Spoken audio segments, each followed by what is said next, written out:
Setelah Suho berhasil menggagalkan serangan yang dilancarkan oleh seorang gadis Ice Elf itu kemudian tiba-tiba menghilang dari pandangan Suho, dan dalam sekejap ia sudah berpindah ke belakang Suho untuk kembali menyerangnya. Namun tanpa terduga, ternyata Suho bahkan tidak perlu menoleh untuk mengetahui arah serangan itu. Hingga pada detik berikutnya, si gadis Ice Elf itu malah sudah ditumbangkan begitu saja, dengan posisi tubuhnya yang tengkurap di atas salju dan tangan yang dicengkram oleh Suho. Lalu setelah Suho memperingatkannya agar tidak menyerang lagi, karena jika bisa ia tidak ingin membunuh seorang anak kecil. Si gadis Ice Elf itu akhirnya langsung meminta maaf kepada Suho, dan ia memohon untuk segera dilepaskan karena ada banyak adik-adik yang harus ia jaga. Sementara ketika dia menangis ketakutan sambil terus memohon ampun kepada Suho, Beru yang melihat momen itu justru merasa kagum pada perkembangan Suho, yang mampu membuat seorang anak kecil gemetar dan menangis hanya dengan sedikit tekanan. Tapi Suho segera menyuruh Beru diam. Lalu ia mulai membuka inventory untuk mengeluarkan sebungkus coklat dan langsung memberikannya kepada gadis Ice Elf itu agar dia tidak menangis lagi. Hingga ketika suasananya sudah tenang dan gadis Ice Elf itu memakan coklatnya dengan lahap. Disinilah Suho mulai memahami situasinya dari cerita yang disampaikan oleh gadis Ice Elf itu. Ternyata dia adalah seorang Ice Elf bernama Sirka yang tinggal di dungeon ini. Dan saat dalam perjalanan pulang dari makam kakeknya, ia melihat Suho dan langsung menyerang karena mengira Suho datang untuk mengganggu makam itu. Suho kemudian juga memperkenalkan dirinya kepada Sirka.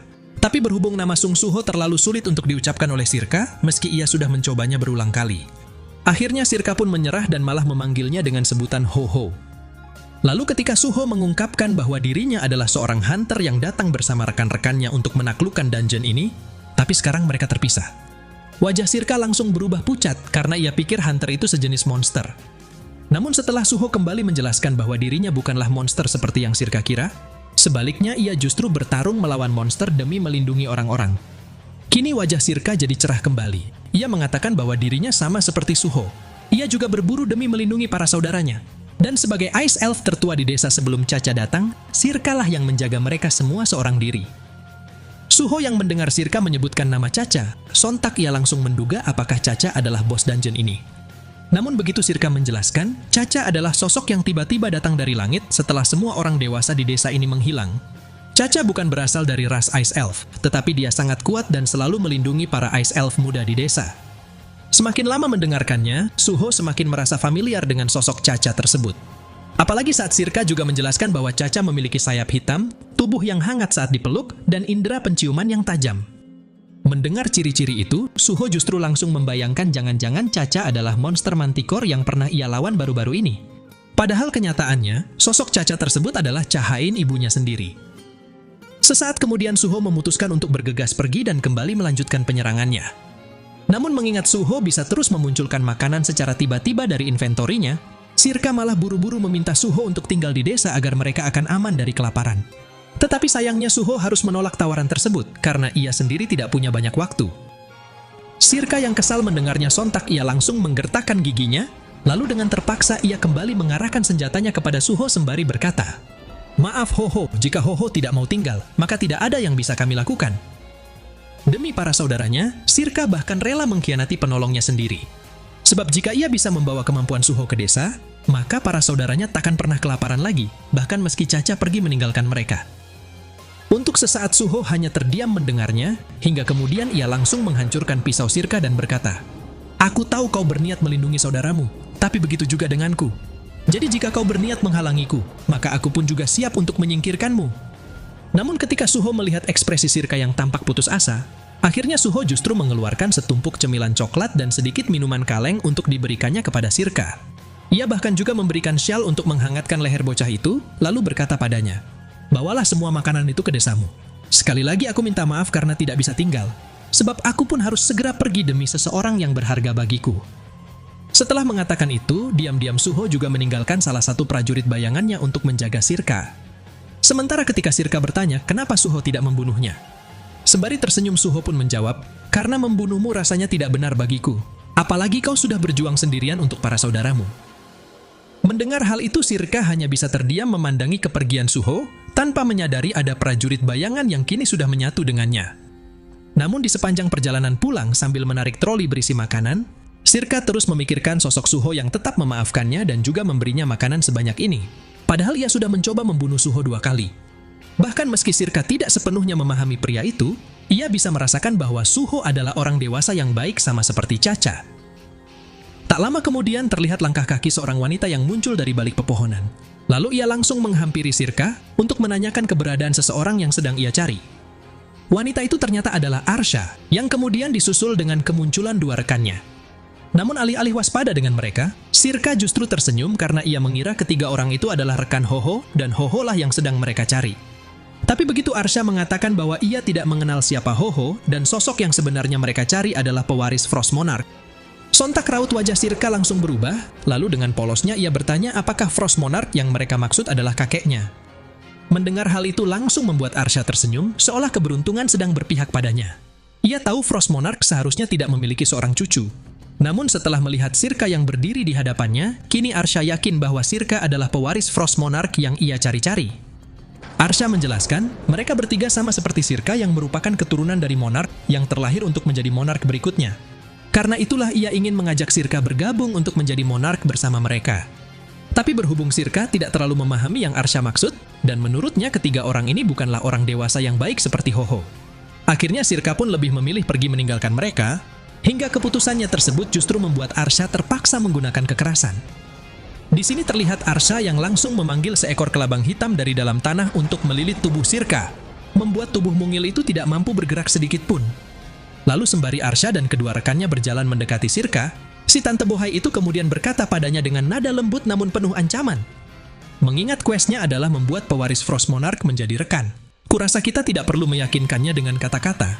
Kita lakukan saja dengan cara yang agak kasar tapi pasti. Jadilah anak baik dan bergabunglah dengan kami.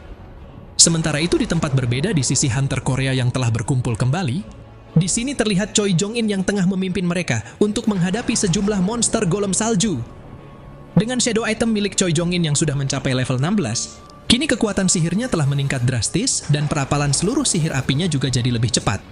Hingga begitu Choi Jong-in melancarkan serangan panah api yang tak terhitung jumlahnya. Seketika tubuh para golem itu langsung meleleh karena panas api tersebut. Ma Dong-wook yang melihatnya sungguh kagum pada kekuatan Choi Jong-in.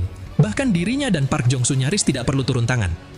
Namun tepat ketika Ma Dong-wook baru saja mengatakannya, tiba-tiba ia malah dikejutkan dengan kemunculan satu golem yang masih bertahan hidup dan bersiap menyerangnya. Tetapi Ma Dong-wook hanya menyeringai, karena golem selevel itu masih bukan apa-apa di hadapan kekuatan shadow item perisai miliknya yang kini telah mencapai level 12. Kemudian sebelum golem yang ia pukul mundur sempat menstabilkan posisinya kembali, dari sisi atas di belakang monster itu, terlihat Park Jong-soo yang juga sudah bersiap untuk melancarkan serangan susulan menggunakan tinjunya. Hingga dalam sekejap, tubuh golem itu seketika hancur lebur setelah terkena pukulan Park Jong-soo. Park Jong-soo yang melihat hasil serangannya sendiri, ia tak menyangka kalau dirinya sekarang bisa memberikan kontribusi sebesar ini di Dungeon S-Rank. Lalu tidak berselang lama ketika Ma Dong-wook menanggapi bahwa semua ini berkat hasil latihan spesial dengan senjata khusus yang Suho berikan. Dari kejauhan terlihat Baek Kyun-ho yang datang bersama Baek Mi-ho dan Son Ki-hun untuk bergabung kembali dengan kelompok Choi Jong-in. Namun berbeda dengan Baek Kyun-ho yang telah meningkatkan shadow itemnya ke level 20, sementara shadow item Baek Mi-ho baru meningkat ke level 10. Son Ki-hun hanya bisa tersenyum pahit melihat perkembangan rekan-rekannya, sebab ia belum sempat mendapatkan shadow item dari Suho dikarenakan keterbatasan waktu. Saat mendengar Baek Kyun-ho yang melaporkan bahwa Guild Scavenger sudah pergi lebih jauh ke dalam dungeon, Choi Jong-in langsung memerintahkan mereka untuk segera bergerak menyusul tim Scavenger. Lalu begitu Baek Kyun-ho kembali mengatakan, meskipun mereka bisa cepat berkumpul lagi berkat arahan Choi Jong-in, tapi bagaimana dengan sisa 4 hunter lain yang belum berkumpul? Menurut Choi Jong-in, mereka tidak perlu mengkhawatirkan hal itu. Karena ia yakin Hunter Sung Suho pasti sudah menyadari pergerakan Scavenger dan lebih memilih beraksi sendiri. Begitu juga dengan Guild Reaper yang memang lebih suka bertindak mandiri, kemungkinan mereka juga sudah bergerak secara terpisah. Namun itu tidak jadi masalah, mengingat pada akhirnya tujuan mereka semua adalah ruangan bos, jadi cepat atau lambat mereka pasti akan bertemu lagi di sana. Sementara ketika Choi Jong-in kembali mengingatkan, berhubung lawan mereka adalah Guild Scavenger yang dipimpin oleh Hunter level nasional Thomas Andre. Karena itu mereka harus mengerahkan seluruh kekuatan untuk melampaui guild terkuat dari Amerika tersebut. Di tempat berbeda, terlihat Thomas Andre yang terus bergerak maju memimpin pasukannya. Namun tanpa mereka sadari, tidak jauh dari tempat mereka melintas ternyata ada Dojin dan Leun Sok yang sedang mengintai Thomas Andre. Di dalam benaknya Dojin bergumam, jika dirinya bisa mendapatkan kekuatan Hunter level nasional Thomas Andre dan menggunakannya untuk mengamankan Hunter S-Rank lain, maka ia bisa memulai perang dengan semua kartu yang sudah ia miliki, atau justru mengorbankan kartu-kartu itu untuk menciptakan keajaiban. Tanpa membuang-buang waktu, Dojin kemudian mulai mengeluarkan star fragment miliknya dan langsung mengalirkan energi kuning keemasan untuk membentuk sebuah anak panah. Namun tepat ketika Dojin baru saja akan membidik Thomas dari titik butanya, tiba-tiba terdengar langkah kaki seseorang yang berjalan mendekati Dojin sembari berkata, "Sepanas apapun kompetisi ini, lebih baik kita tidak menyerang guild lain." Mendengar suara itu, Park Dojin buru-buru menyembunyikan energinya, lalu ia langsung menoleh ke belakang. Dan ternyata, di belakangnya sudah berdiri Lim Taeju yang bersiap menarik busur panahnya untuk menghentikan Dojin sembari berkata, "Sebagai guildmaster, aku tidak bisa mengabaikan tindakan seperti itu. Sejak awal kau bahkan tidak berusaha berkumpul dengan tim, sebenarnya apa yang kau lakukan di sini?" Namun meski Dojin menjawab bahwa ia hanya kebetulan melihat guild scavenger di dekat titik pendaratan, jadi ia memutuskan untuk membuntuti mereka dan berencana untuk merebut hadiahnya jika memungkinkan. Nyatanya Lim Taeju langsung bisa menyadari bahwa Dojin sedang berbohong. Karena selama ia terus mengamati pergerakan Dojin sejak mendarat, ia tahu kalau Dojin tidak pernah mendarat di dekat scavenger. Selain itu karena ia cukup yakin, ledakan pesawat yang terjadi sebelumnya juga disebabkan oleh kemampuan Lee Yun-sok. Kini Lim Taeju mulai curiga, sebenarnya apa yang sedang mereka berdua rencanakan? Dojin yang mendengarnya sontak ia langsung menatap tajam ke arah Lim Taeju sembari mengatakan, "Tak kusangka kau akan menyadarinya, ternyata insting seorang ranger memang berbeda. Kau sama saja dengan Lee Min-sung, dia bisa saja tidak mati jika tidak berulah." Saat mendengar Dojin mengungkit soal Lee Min-sung, Lim Taeju langsung menarik busur panahnya sambil menanyakan apa maksud ucapan Dojin. Namun alih-alih menjawab pertanyaan itu, Dojin justru memerintahkan Lee Yun-sok untuk melepaskan energi petirnya. Lalu ia mengatakan sesuatu yang tidak dimengerti Lim Taeju. "Meskipun kau bukan hunter level nasional, tapi kau tetaplah seorang S-rank yang cukup berguna." Dan begitu melihat Dojin yang memegang star fragment di tangannya, tanpa pikir panjang Lim Taeju sudah bersiap melepaskan anak panahnya untuk menuntut jawaban dari Dojin. Tapi naas, tiba-tiba Lee Yun-sok sudah melesat ke belakang Lim Taeju dan bersiap untuk menyerangnya lebih dulu. Sementara itu di saat yang sama di tengah hutan beku, di sini terlihat Arsha yang juga sudah mengeluarkan star fragment miliknya dengan jenis yang berbeda. Ia berencana menanamkan star fragment itu ke tubuh Sirka untuk merekrut Sirka menjadi rekan secara paksa. Namun begitu Arsha memberikan star fragment itu kepada salah satu kelabangnya, sementara di sisi Sirka yang diliputi kepanikan, ia hanya bisa bergumam memohon pertolongan dari Caca ataupun mendiang kakeknya, agar ia bisa selamat dari situasi mencekam ini. Pada saat itulah muncul sesosok prajurit bayangan dari tubuh Sirka, dan tangan besar prajurit bayangan itu langsung mencengkram kelabang Arsha dengan brutal. Kemudian ketika Arsha dan Pia dibuat sangat terkejut melihat kejadian tak terduga di hadapan mereka, prajurit bayangan itu juga mencengkram kelabang lain yang melilit tubuh Sirka. Hingga membuat Sirka yang melihat keberadaannya langsung berseru, bukankah itu adalah makhluk summon milik Ho-Ho? Arsha yang menyadari bahwa Sirka pasti sudah bertemu dengan pewaris Shadow Monarch lebih dulu. Sontak ia mulai diliputi kepanikan, karena Suho pasti akan segera datang ke tempat ini. Namun berhubung Arsha tidak memiliki star fragment cadangan, dan ia juga tidak ingin melanggar perjanjiannya dengan utusan Itarim hanya untuk bertarung melawan pewaris Shadow Monarch. Akhirnya Arsha pun mengambil keputusan harus segera membawa Sirka pergi sekarang juga, lalu ia langsung memerintahkan Granga untuk mengambil alih pertarungannya melawan prajurit bayangan itu. Sementara di sisi Sirka yang menyadari bahwa dirinya tidak boleh lengah lagi seperti sebelumnya. Lantas Sirka pun mulai memberanikan diri untuk melawan dan langsung melesat maju untuk menyerang musuh di hadapannya. Namun sebelum sempat mendekat, Granga tiba-tiba muncul seperti tembok besar yang menghalangi jalan Sirka. Lalu senjata kapak milik Granga langsung menghantam perut Sirka dengan keras, membuat tubuh mungil itu terkulai lemas di ujung kapak Granga. Bahkan ketika prajurit bayangan yang berada di sampingnya mencoba menyerang untuk menyelamatkan Sirka, dengan mudah Granga juga langsung membelah tubuh raksasa prajurit bayangan itu. Kemudian ia segera mencengkram rambut Sirka untuk diserahkan kepada Arsha. Namun tepat ketika Arsha baru saja menyuruh Sirka berhenti menangis dan jangan terus membuat masalah jika dia tidak ingin berakhir terluka. Pada saat itulah sosok yang mereka khawatirkan akhirnya muncul di medan pertempuran, hingga perhatian semuanya langsung tertuju pada sosok tersebut dengan posisi siap bertarung. Jauh di atas bukit tempat mereka berdiri, terlihat Suho yang menatap mereka dengan wajah kesal saat ia bertanya, "Siapa kalian? Dan kemana kalian akan membawa anak itu?" Tapi tanpa perlu menunggu jawaban mereka, Suho langsung saja mendaratkan pukulan kuatnya kepada Granga, yang saat itu juga segera menangkisnya dengan kapak. Benturan serangan mereka berdua telah menghasilkan gelombang kejut yang dahsyat, membuat tanah dan salju di sekitarnya berterbangan ke segala arah. Sementara ketika Granga mencoba mengerahkan seluruh kekuatannya untuk menahan serangan Suho. Di lain sisi terlihat Arsha dan Pia yang memanfaatkan momen itu untuk menculik Sirka dan membawanya pergi dari sana. Namun tidak berselang lama setelah Arsha menyuruh Pia segera mempersiapkan gate untuk jalur pelarian mereka, selagi Suho masih sibuk bertarung melawan Granga.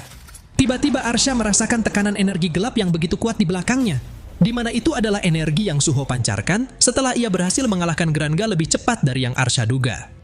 Lalu ketika Suho melihat Sirka yang terus menangis mengharapkan pertolongan darinya, di sini Suho pun mulai menggunakan otoritas kegelapan untuk mengintimidasi musuhnya sembari berkata, "Kembalikan anak itu sekarang juga!" Pia yang mendengarnya sontak jadi panik dan sulit mempercayai kalau Granga telah dikalahkan dengan mudah. Namun Arsha masih terlihat tenang meskipun ia sendiri tidak menyangka kalau Suho sudah berkembang sejauh ini. Sementara ketika Sirka masih terus meronta dan berteriak memanggil Ho-Ho sang penyelamatnya, Arsha yang geram, sontak ia langsung mengeluarkan seekor serangga dari lengan bajunya untuk menyengat leher Sirka, hingga tubuh Ice Elf itu jadi lemas terkulai tanpa mampu bersuara lagi. Kemudian saat Suho mengkhawatirkan kondisi Sirka, tapi Arsha segera menjelaskan bahwa ia hanya membuat pewaris Frost Monarch ini pingsan untuk sementara. Mendengar ucapan Arsha tersebut, mata Suho langsung membelalak tak percaya. Apakah benar Sirka adalah pewaris Frost Monarch? Dan jika Arsha mengetahui soal pewaris Monarch, mungkinkah Arsha adalah salah satu penyintas yang selamat dari perang para Monarch? Lalu tidak berselang lama setelah Arsha menjawab, "Lebih tepatnya kami bertiga terlahir karena perang para Monarch, dan kami juga merupakan pewaris Monarch." Saat itu Suho benar-benar terkejut mendengar fakta tersebut, membuatnya tidak menyadari kebangkitan Granga di belakangnya. Bahkan meski Suho masih sempat menangkis serangan kejutan dari Granga dengan menyilangkan tangannya yang dilapisi Gauntlet Grid. Sialnya Arsha pun juga sudah mempersiapkan seekor serangga berkekuatan seperti meriam hidup untuk menyerang Suho dengan ledakan energi yang begitu dahsyat. Sementara tepat ketika Arsha mengatakan kepada Granga bahwa dirinya akan ikut bertarung melawan Suho sampai Pia berhasil membuka gate untuk pelarian mereka. Tiba-tiba muncul notifikasi sistem quest milik Suho yang telah diperbarui, yaitu temukan para pewaris Monarch lain dan rekrut mereka sebagai rekan. Suho yang melihat quest itu benar-benar tak menyangka kalau dirinya akan bertemu dengan pewaris Monarch lain di tempat ini. Tapi menurut Beru situasi ini justru sangat menguntungkan karena mereka bisa langsung menemukan 3 pewaris Monarch sekaligus tanpa perlu repot-repot mencarinya. Bahkan meskipun ketiga pewaris itu terlihat tidak akan menjadi rekan dengan mudah, maka Suho hanya perlu menghajar mereka semua sampai mau bekerja sama. Di sini terlihat Granga yang kembali melesat untuk menyerang Suho dengan kapak raksasanya. Namun dalam sekejap, justru tubuh Granga lah yang tercabik-cabik oleh serangan tak kasat mata yang dilancarkan oleh Suho. Sementara ketika Arsha juga mulai mengeluarkan sejumlah serangga dari punggungnya, lalu ia langsung mengendalikan serangga-serangga itu untuk melancarkan serangan beruntun kepada Suho. Dengan mudah Suho masih bisa menghindarinya sembari berkata, "Kau yang menggunakan serangga adalah petarung jarak jauh kan?" Tapi tanpa ingin menjawabnya, Arsha hanya menyeringai sambil mengirim para serangganya menembus gate yang terbuka di belakang Suho. Lalu tiba-tiba, serangga itu kembali muncul melalui gate lain yang terbuka di sampingnya, membuat Suho nyaris saja terkena gigitannya karena ia tidak menduga kalau Arsha memiliki pola serangan seperti ini. Hingga sampailah ketika Arsha melirik ke arah Pia dan memberi pujian singkat padanya.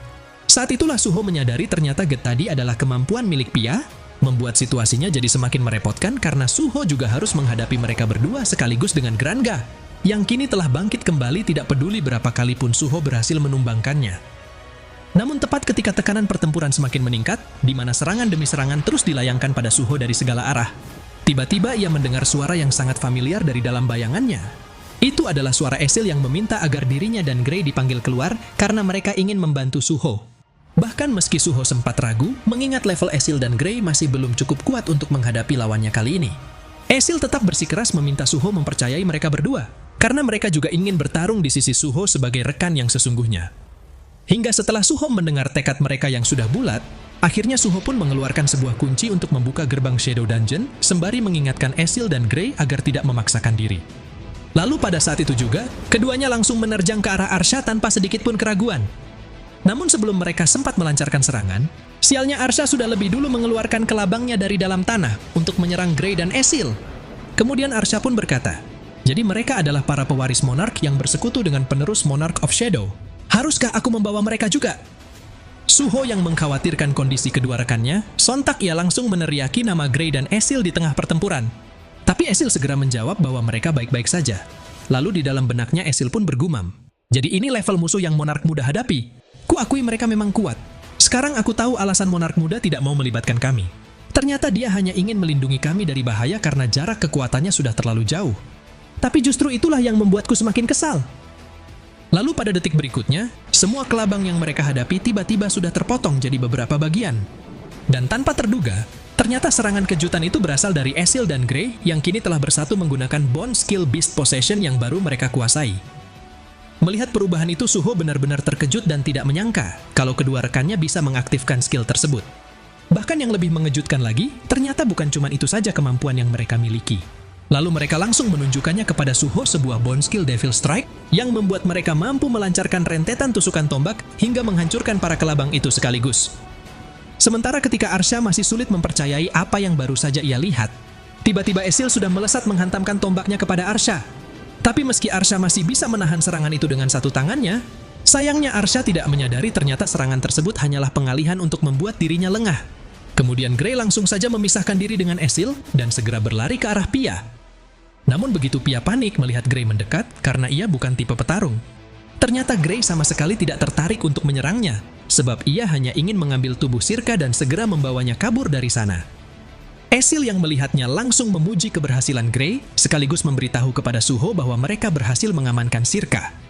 Lalu begitu Suho juga memuji Gray dan Esil yang mampu mengendalikan bone skill sehebat ini, bagi Arsha hal itu justru terdengar menyebalkan, karena di sistem miliknya tidak ada keuntungan bone skill seperti ini. Dan tanpa peringatan, Arsha langsung saja menusuk tubuh Esil dengan ekor serangganya yang menyerupai tombak runcing, membuat Suho yang melihatnya langsung tersentak dan diliputi amarah yang begitu besar. Hingga tepat ketika Arsha baru saja mengatakan, melihat tidak ada quest yang memintaku untuk merekrutmu sebagai rekan, maka lebih baik kau mati saja. Sontak Arsha malah dikejutkan dengan tubuh Granga yang tiba-tiba terlempar di atasnya. Bahkan sebelum Arsha sempat merespon serangan itu, lagi-lagi ia kembali dikejutkan dengan sebuah tebasan yang memotong ekornya begitu saja. Hingga Suho pun berhasil merebut tubuh Esil kembali ke pangkuannya. Lalu setelah Suho membuka item window dan segera menuangkan potion darah ke bagian tubuh Esil yang terluka, saat itu Suho juga langsung memerintahkan Gray untuk segera membawa Esil dan Sirka ke Shadow Dungeon. Namun tanpa disadari oleh Suho, gerbang yang Suho buka justru memberi Pia kesempatan untuk menemukan lokasi Shadow Dungeon. Dan dengan kemampuan yang Pia miliki, kini ia jadi bisa membuka gate menuju ke Shadow Dungeon, tidak peduli meskipun tubuhnya akan sangat tersiksa saat melakukannya. Mengetahui hal itu, Arsha kemudian langsung memerintahkan Pia dan Granga untuk merebut kembali pewaris Frost Monarch. Tapi alih-alih menghentikan mereka, Suho justru tetap berdiri dengan tenang dan berkata kepada Arsha, "Hei kau serangga, dari yang kudengar, sepertinya kau juga bisa melihat sistem. Apa kau juga menggunakan sistem yang diciptakan ayahku sang Shadow Monarch?" Lalu setelah Arsha menjawab, "Jangan konyol. Sudah jelas sistemku jauh lebih maju dari sistem milikmu. Buktinya sistemku dapat memberitahukan di mana keberadaan pewaris Frost Monarch." Mendengar jawaban itu justru membuat Suho merasa lega, karena setidaknya kini ia tahu bahwa ayahnya tidak pernah memberikan sistem kepada orang seperti Arsha. Bahkan ketika Arsha balik menanyakan apakah Suho sungguh punya waktu untuk bicara santai seperti ini, padahal kedua rekannya sedang mengejar Sirka dan sudah masuk ke dalam domain unik milik Suho. Anehnya Suho masih saja bersikap tenang saat ia menjawab, itu bukan masalah baginya. Namun tidak seperti yang Arsha pikirkan, di mana ia menganggap Suho sama saja seperti Shadow Monarch yang membuang rekannya dan memilih melakukan semuanya sendirian. Nyatanya Suho sama sekali tidak berniat membuang rekannya, hanya saja ia merasa tidak perlu mengkhawatirkan mereka lagi. Sementara ketika Suho tiba-tiba menghilang dari tempatnya berdiri dan langsung menyerang Arsha sembari berkata, "Kenapa kau tidak mengkhawatirkan dirimu saja saat ini?" Di saat yang sama di dalam Shadow Dungeon, terlihat Sirka yang perlahan mulai sadar dari pingsannya. Lalu begitu ia membuka mata dan menyadari bahwa dirinya sudah berada di tempat asing. Esil yang berada di dekatnya masih tidak sadarkan diri, sementara Gray terus menjaga mereka berdua dengan penuh kewaspadaan dari ancaman dua orang penyusup yang berhasil mengejar mereka ke tempat ini. Namun sebelum siapapun sempat bergerak, tiba-tiba atmosfer di seluruh Shadow Dungeon langsung berubah jadi sangat mencekam, karena seorang penghuni tempat ini telah melepaskan tekanan energi yang terlalu mengerikan saat ia berkata, "Aku akan bertanya satu hal pada kalian, dan bergantung pada apa yang akan kau jawab, kau bisa saja mati di sini. Sekarang jawab pertanyaanku, apakah kalian yang melukai wanita demon itu?" Dengan kemunculan Amut yang telah membangkitkan teror di Shadow Dungeon, babak baru yang jauh lebih berbahaya akhirnya dimulai. Namun tepat di momen yang paling menegangkan ini, sayangnya kisah solo leveling Ragnarok harus memasuki masa hiatus sementara. Karena Jin selaku artis manhwa ini telah pergi menjalani wajib militer. Jadi selama menunggu kisah Sung Suho kembali berlanjut, jangan kemana-mana. Karena perjalanan kita di channel ini masih jauh dari selesai, dan setelah ini masih ada banyak cerita luar biasa yang mungkin belum pernah teman-teman dengar. Tapi sekali mulai menontonnya, kalian pasti ketagihan dan ingin terus mengikuti kisahnya sampai akhir.